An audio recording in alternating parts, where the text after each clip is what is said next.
quieren ya podemos empezar.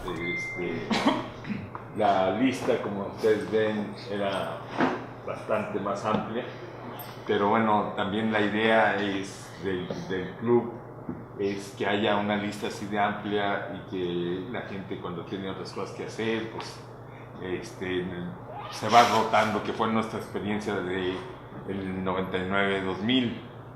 Teníamos igual una lista de unas 40 y tantas gentes, y los que nos reuníamos regularmente eran 20 gentes.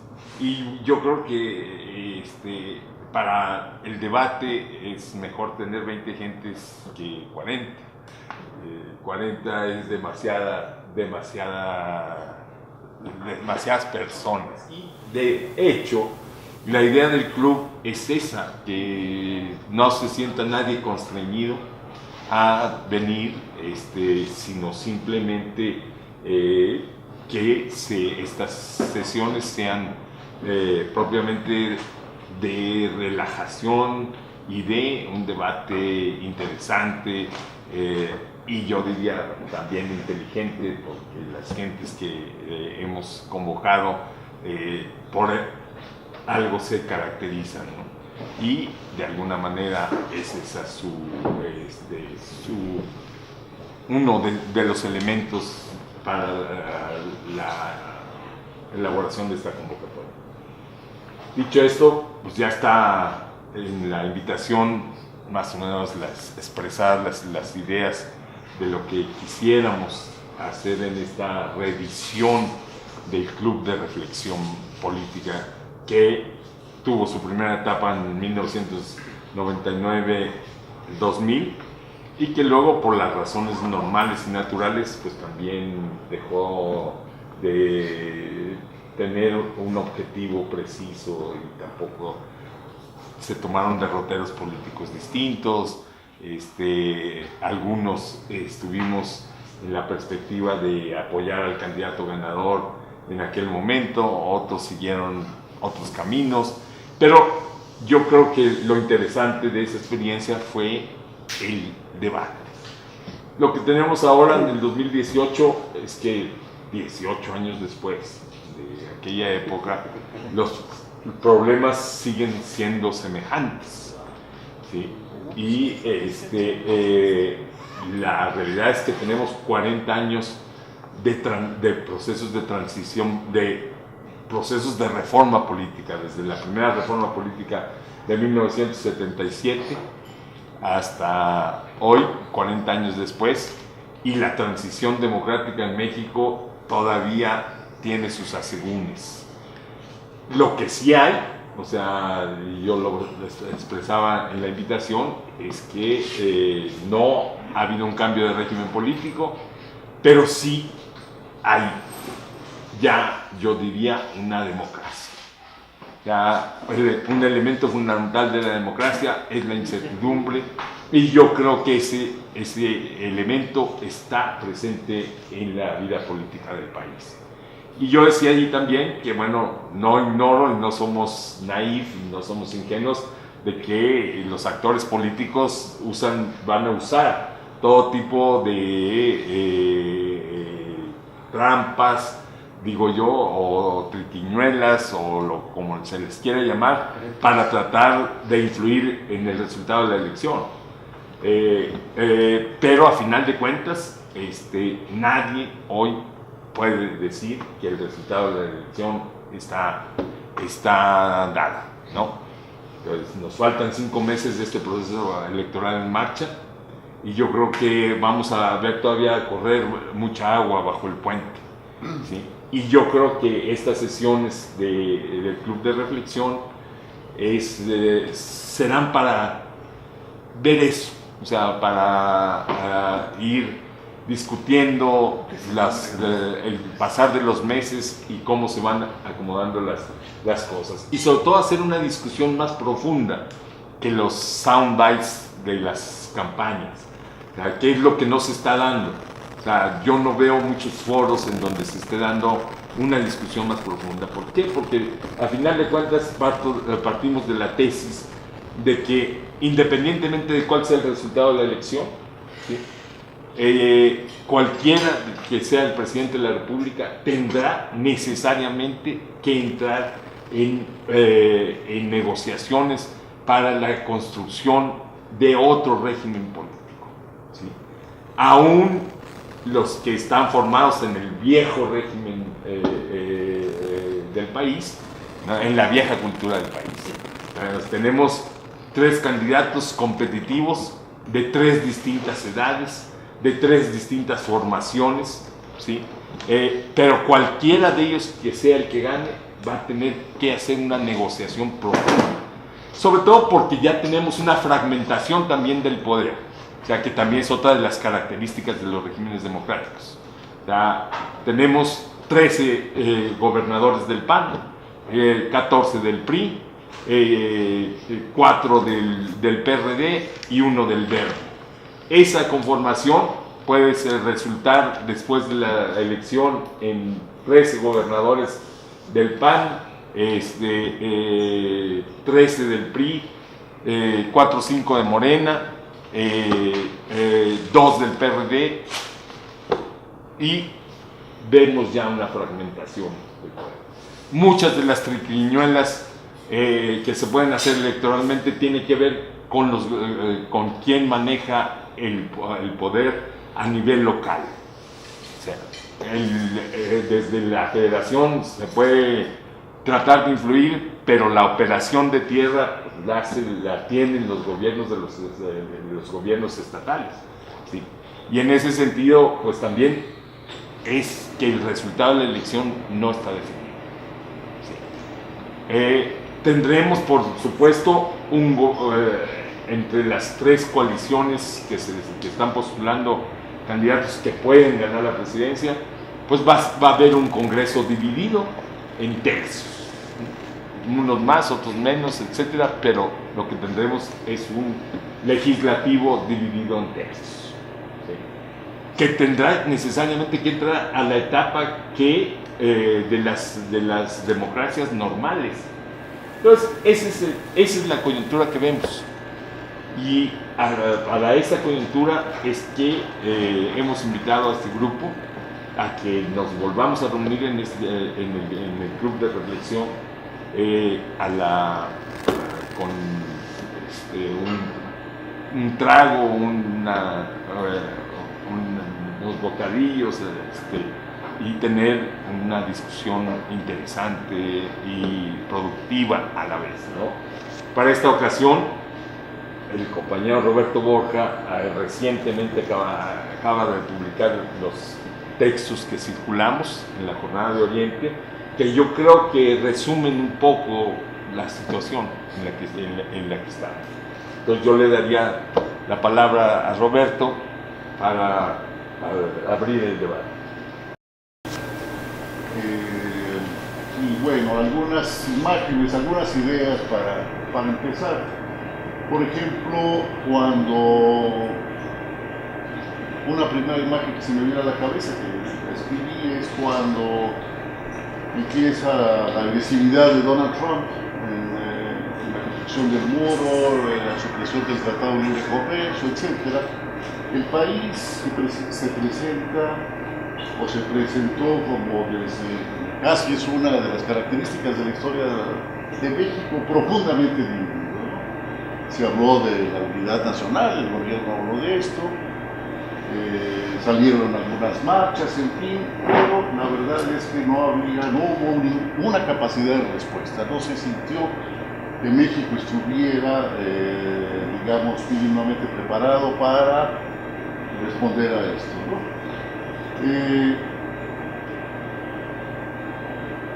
Entonces, desde hace tiempo, Pablo lo estaba diciendo, que esta transición, al decir de Mauricio Merino, por ejemplo, se votó, o al decir de Woldenberg, logró construir el sistema electoral democrático, pero no avanzó en la construcción de un nuevo régimen político, no está claro hacia, digamos, lo que tanto se ha opinado, la migración hacia un sistema parlamentario, en fin, hasta ahora que está puesto lo del gobierno de coalición en la Constitución, pero no se ha desarrollado.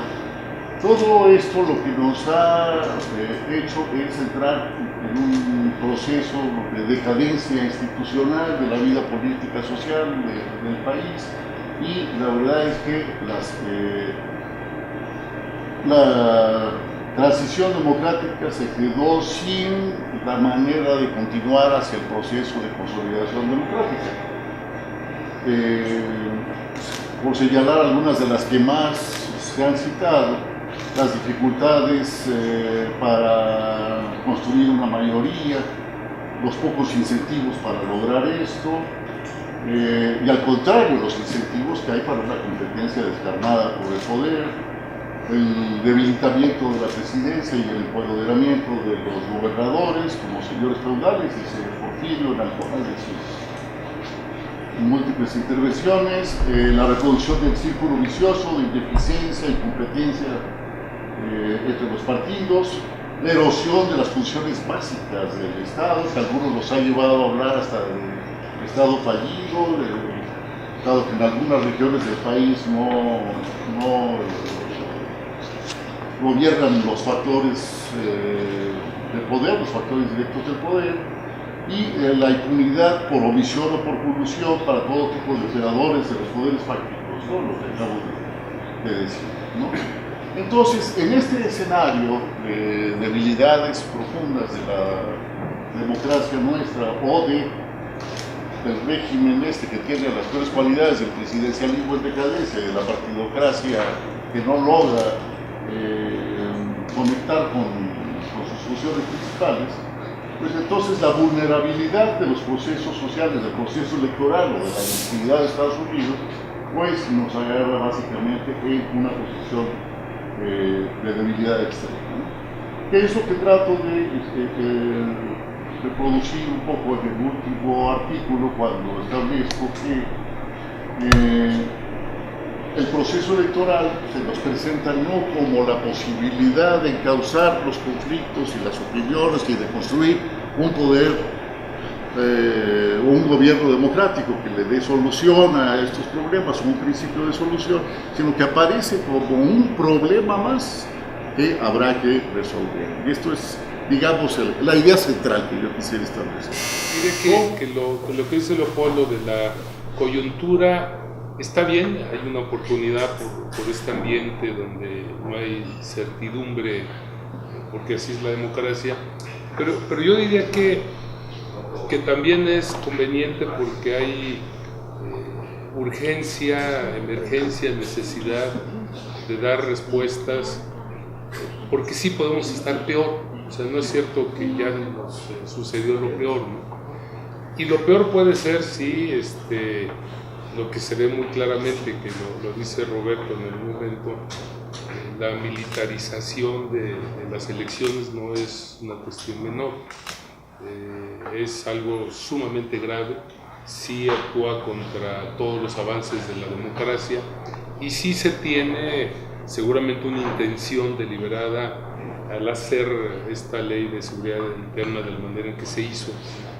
Y ahí sí no podemos ser ingenuos, no abona a que el proceso se pudiera consolidar, y ni siquiera es la intención de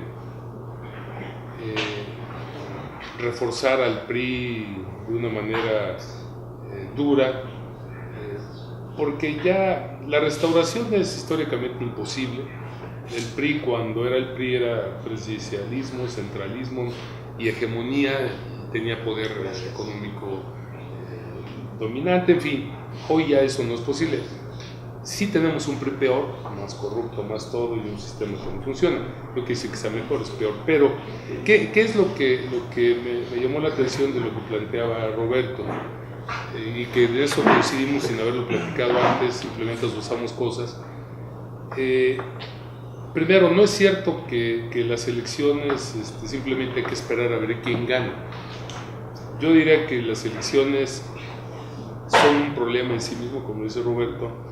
No van a resolver la transición del poder político democráticamente, pero más aún antes de las elecciones el país puede tener conflictos muy serios de todo tipo. Entonces yo creo que la acción del grupo debiera de enfocarse a iniciar un proceso que empuje gobernabilidad democrática desde ahora, para que las elecciones tengan un espacio distinto, porque en la medida que las elecciones se den en un espacio como el que pensamos que se va a dar si no se hace nada, pues ya sabemos para dónde empuja el triunfo, ¿no? Y no se va a ir al centro, se va a ir a la derecha radical, contraria a todo lo que era la democracia. Entonces, el problema de fondo es lo que decía Roberto, y creo que ustedes lo tienen también identificado. Las ideas no son suficientes para cambiar la correlación de fuerza. Y hasta ahora hemos perdido ese detalle con todas nuestras acciones. Hemos hecho cosas en los últimos 40 años y más, y cosas importantes seguramente, pero la tendencia inercial de descomposición que predomina se va comiendo todo lo positivo que hacemos, se lo va tragando. Esto de que se vote y se cuente el voto es cierto, pero una manifestación concreta de la democracia como se diseñó debería de ser la autonomía de los poderes. Y lo señalabas hace un momento, igual Roberto, cuando está Trump en la dimensión digamos, del Estado-Nación, al presidente se le ocurre que está bien que venga, y todo el mundo se da cuenta que era una estupidez, pero el poder legislativo no hizo nada, ni el poder judicial, para equilibrar la debilidad del poder ejecutivo, que debería de ser un ejemplo de la democracia después de 30 años, ¿no? Es decir, tener autonomía al poder legislativo y darse cuenta que si el presidente mete la pata, pues la mete para todos, no solamente para él. Y el poder judicial también, pero ninguno de los dos opinó de manera estructurada como para poder crear el vacío, para llenar el vacío que dejó el presidente. Entonces, ¿qué nos damos cuenta? Pues que además de que los gobernadores ahora están empoderados en la CONAGO, el poder judicial y el poder legislativo no operaron democráticamente como Estado y como nación. Yo creo que tenemos que asumir que estamos llegando a unas elecciones en los límites de resistencia del sistema, entendiendo por sistema lo que hemos construido de 83 a la fecha.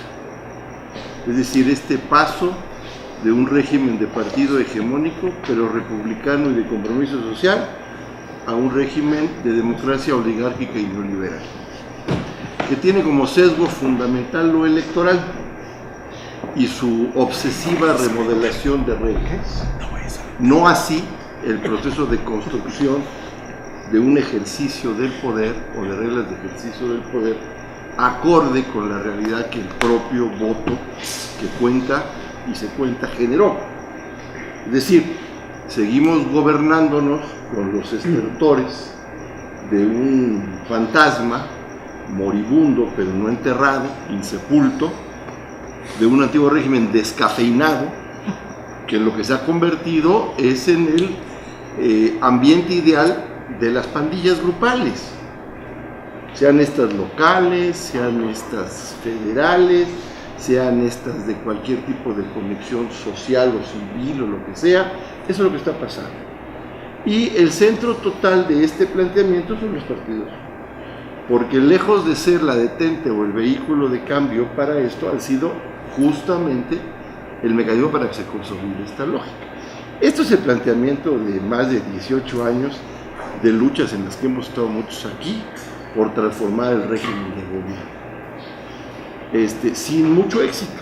Lo más que tenemos ahorita es una tímida propuesta de gobiernos de coalición que no se reglamenta, que está en el marco constitucional y que al no reglamentarse corre el riesgo de convertirse en su antípoda, porque lejos de ser un vehículo de mayorías estables, de un esquema de mayor transparencia, de responsabilidad política colectiva, de menor discrecionalidad presidencial, no por eso de menos fortaleza, de un esquema que nos lleve a un régimen semipresidencialista, al no reglamentarla puede ser perfectamente pasto de la partidocracia.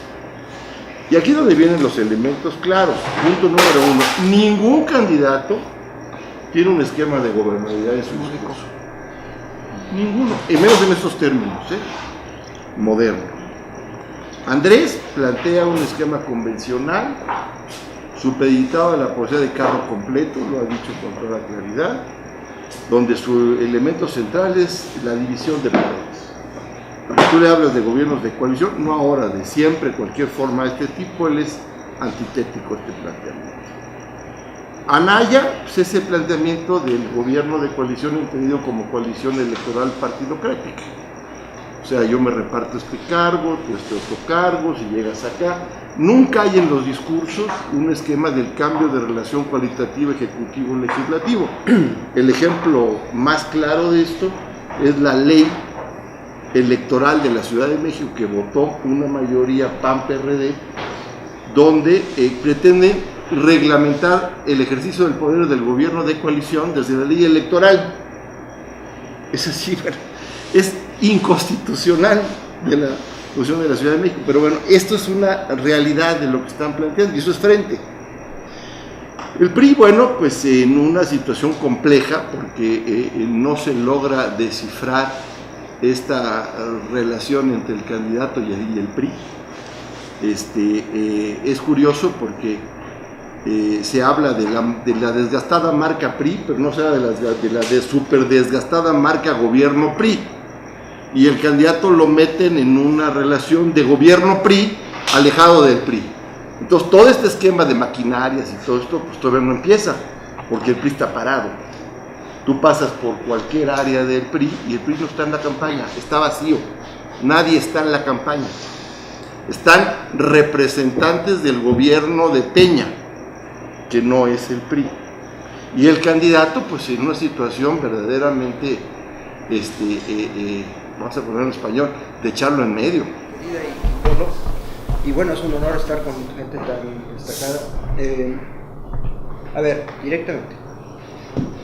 Fui invitado a un club de reflexión política. No pensé que a un club donde se tira línea ideológica, ni mucho menos instrucciones como para qué hacer para salvar al país de esos triquiñuelas que ya sabemos quién sabe hacer. Me siento perfectamente aludido y por eso hago una réplica.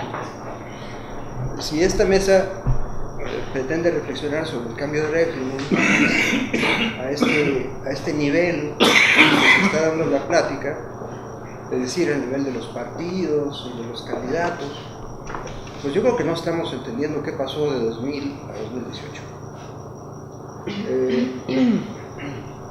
Quisiera un poco que atendiéramos a la noción de Estado en la sociedad, que ustedes bien conocen, varios teóricos, de aquella edición que está coordinando en un Escalante, ¿no? Ernesto. Sí, vale. ¿Qué está pasando en México que nos impide, o que impidió realmente, hacerle a aquella alternancia política una transición democrática? ¿Qué pasó en 2006, en 2012 y qué está pasando ahora en el conjunto de ese estado en la sociedad que nos tiene tan trabados en este proceso electoral en donde estamos en muchos sentidos en un proceso con muy pocas salidas? Escucho asuntos referidos como el de la Ley de Seguridad Interior, como una verdadera amenaza a los derechos humanos y tal. Y yo creo que si nos planteamos los asuntos en este tema, en este límite, digamos, de perspectiva, sin analizar cuál es el problema de fondo de la seguridad del país, el problema de la corrupción de la sociedad, su involucramiento con el crimen organizado, con el narcotráfico, pues entonces no estamos pensando en qué soluciones necesita el país para encontrar un esquema de solución a sus problemas de seguridad interior, nacional y pública, todos imbricados. Yo no creo que una ley de seguridad interior como la que ha sido probada sea buena. Yo creo que deberíamos ir mucho más allá y pensar en un modelo de policía nacional como el que existe en Chile o el que existe en otras naciones, que controla desde las aduanas y la migración hasta la seguridad de las calles. Yo siento una enorme diferencia en términos de diagnóstico. La verdad es que leí los artículos, de pronto escucho y no entiendo de qué país estamos hablando. Si estamos hablando del país del 88, el país del 88 era un país que en un 40% de su economía todavía era agrícola, rural. Vivimos en un país industrial, urbano, donde la aportación del sector rural a la economía es del 19%, donde el principal actor económico son los obreros. Y yo fui educado en la izquierda de a de veras. Los obreros eran los actores históricos, los que construían el futuro, los portadores del futuro. La clase operaria del paraíso. Pero la construcción de futuro y de pronto la autonomía de la política se volvió verdaderamente autónoma, porque en el país que reconocemos no está que somos el cuarto productor de automóviles del mundo, que somos el primer productor de electrodomésticos. Yo no sé quién controla la producción, no si sé, es la burguesía. Y la burguesía ya sabemos quién es, ¿no? Pero no es un actor de nuestro diagnóstico, porque nuestra perspectiva política se autonomizó de tal modo que no está en el diagnóstico. Pero, ¿cuál es el principal interés de la clase empresarial mexicana en los últimos 3 años? Revertir la reforma fiscal que hizo Peña Nieto. ¿Por qué? Porque en términos estructurales este país dejó de ser petrolero. ¿Y cómo nos hacemos cargo de que dejamos de ser petroleros y de que podemos dejar de tener una clase parasitaria de 16.500 millones de dólares al año? ¿Y cómo volvemos productiva esa clase parasitaria, si es que alguna vez se puede volver productiva? Esos son los problemas estructurales. Entonces, no estamos viendo los problemas estructurales y no estamos viendo por el otro lado, en este diagnóstico, que efectivamente no hemos vivido una crisis por la caída de la producción de los precios del petróleo, como la vivimos cada vez que se cayeron los precios del petróleo, se cayó la producción petrolera en este país.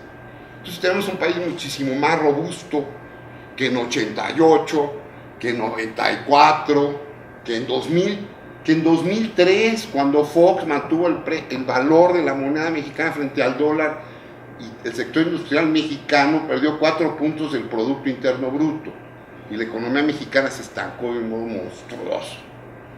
No ha ocurrido nada de eso.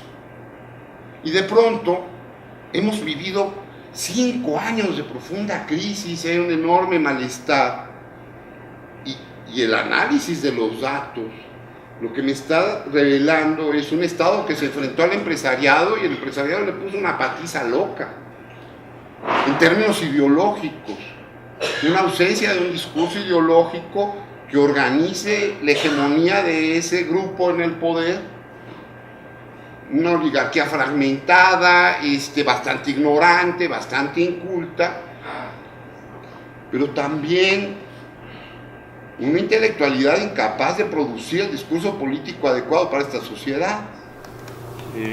Voy a empezar con algo provocador de mi admirado Zizek, que creo que tiene un método muy bueno, que es hacer las contrapreguntas, ¿no? La contrapregunta primero que yo haría: ¿y si las elecciones no son un caos y si se desarrollan cívicamente? No tengo nada. Y si no hay Seremos felices. la gran catástrofe que se hizo. ¿Y si son persas? ¿Qué? Persas.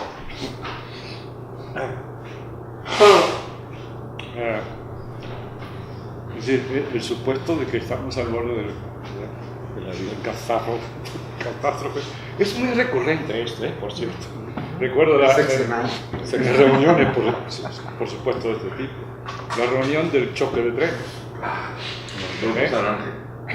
Exactamente. Y así podemos ir mencionando las reuniones catastróficas. Entonces, el primer supuesto que yo pondría en la mesa para que examinemos. El segundo supuesto es que hay algo malo en los tercios. O sea, la elección va a ser de tercio. ¡Qué barbaridad! Estamos en problemas, ¿eh? La pregunta es, ¿por qué estamos en problemas si va a ser de tercio? Hago una pregunta más para poner en tela de juicio los supuestos. Se parte del supuesto de los tercios. Yo hago la pregunta, ¿y si las elecciones no son de tercios? Más aún, yo pienso que esta elección, esta no va a ser de tercios. Pero si usted está partiendo de esos dos supuestos, primero de que va a ser de tercio, y segundo de que si es de tercio es un problema, son dos supuestos que te llevan en una dirección analítica. Yo creo que a mí me gustó mucho un punto que ya viene de la anterior experiencia, de hace, 18 años atrás, es el de hacer este tipo de experiencia con buen ánimo, pues, es decir, con buen espíritu. Ese espíritu es el de debatir para buscar entender, comprender. Y de ahí que cada uno siga su rumbo, ¿no? Analítico, ¿verdad? Y eventualmente, si hay algo en común que hacer, ahorita vuelvo sobre eso, que se haga, ¿no? Por el bien del país. Entonces, en ese espíritu, la palabra clave es comprender. Yo cito mucho una frase, hasta en mis libros académicos, de un colega antropólogo, Gersh, que dice, antes de enjuiciar, hay que entender. Esto se aplica, por supuesto, a las relaciones interétnicas, interculturales. ¿Cómo vas a juzgar una cultura antes de entender? ¿Verdad? Igual se aplica en la política, yo diría. Pues, ¿cómo podemos hacer análisis político si no hacemos primero un esfuerzo por entender de qué se trata? Estamos partiendo ya de los supuestos que nos llevan en la dirección que queremos ir. Esta mesa, las que siguen, es decir, este ciclo, su desideratum debe ser comprender la vida. Celebro que en esta mesa, como en tantas otras en este momento en México, estemos mexicanos que queremos reflexionar, que queremos conversar, que queremos sentarnos alrededor de la idea de que se puede convivir a partir de simplemente la convocatoria de buena fe de alguien como tú, Polo, para decir, sin tirarnos línea, estoy de acuerdo con José Luis, sin tirarnos línea de que venimos aquí a apoyar a A o a B o a C, pensar al país, porque creo que los países, igual que las vidas individuales, los colectivos, a partir de los individuos, los colectivos, se hacen pensándose, se hacen hablándose, se hacen con palabras, con ideas, con reflexiones, que es la convocatoria que nos tiene aquí. Para mí el tema es que México está inserto en un cambio que no es privativo de nuestro país con respecto a los modos de producción que tú decías. Y me parece que tenemos que replantearnos con gran espíritu y ánimo de ver que esto nos vuelve a presentar una oportunidad. México está en una coyuntura positiva y sé que esto decirlo es poco popular, pero México está en una coyuntura positiva por su demografía, por su edad, la edad de su población y sobre todo de sus trabajadores. México está en una coyuntura positiva porque efectivamente el cambio en el cual la reforma energética nos aleja de la dependencia del ingreso petrolero como la gran solución rentista del país, nos forza a salir y decir, ¿y cómo nos vamos a ganar la vida? México está en una posición, a mi juicio, positiva, porque efectivamente tenemos ya una cobertura universal, educativa, que no nos deja satisfechos a nadie por lo que en esa educación se obtiene, pero que antes no teníamos, no había cobertura. Y entonces hoy tenemos escuelas, y aquí hay alrededor de nosotros y fuera de aquí, hay maestros que no son de caricatura, de cacle, que están buscando que sus alumnos aprendan. Y en ese camino también hay empresarios que no están pagando las cifras que se ganan en la manufactura estadounidense, pero que claramente llevan a sus obreros a una mejor calidad de vida de la que tienen el resto de los mexicanos que no tienen estudios superiores. Independientemente de quién gane y con el número de votos que sea, que realmente no, tal vez lo más importante no es las elecciones per se, que evidentemente es un momento muy, muy importante y sustancial, pero no es lo que a mí me cuestiona más, me preocupa más o me provoca más. Una de las grandes preocupaciones es que viendo estos últimos 23, 25 años del desarrollo del país, sigamos con más de lo mismo. Gane quien gane. Gane quien gane, sea José Antonio Meade, sea Anaya, sea Andrés Manuel. Realmente el nivel de propuestas nuevas, distintas, diferentes que se hayan presentado en este momento, no las veo. No las veo sobre la mesa, y esto lo quiero vincular un poco justamente a tu comentario, Rosana, de que el cambio en México y la vivencia en México está mucho más allá de México. Estamos en una circunstancia en donde hay un descontento generalizado a nivel global. ¿Por qué? Porque el modelo de desarrollo no funciona. Y lo que sí sería grave para el futuro del país es que sigamos con este modelo de desarrollo. Creo que es excelente que haya estados en la República que tienen un crecimiento del PIB de 7, del 6%, pero se me hace bárbaro que haya otros con decrecimiento o con 0 o con 1 de crecimiento. O sea, este promedio del 1.5, 1.9, posiblemente un 2 punto tantos. Perdón, o sea, la maquila del norte no tiene que ver con un desarrollo, lo que significa desarrollo, no crecimiento, y el decrecimiento del sur tampoco. Entonces, sí, lo más grave es que sigamos con lo mismo, y que realmente, si lo vemos afuera, o sea, el gran problema que tuvo Estados Unidos en las elecciones, el descontento de los que quieren ser como el primer mundo, pero que el nuevo desarrollo en Estados Unidos, por supuesto que no funciona. Yo creo que aquí no hay todavía propuestas distintas ni en Estados Unidos, ni en Inglaterra con Brexit, con todos estos nuevos elementos, y que nosotros nos quedemos pasmados a esperar a ver qué sucede en aquellos países, y posiblemente ahí responder, se me haría gravísimo. Entonces, espacios como este creo que son sustanciales porque lo más importante son las nuevas propuestas.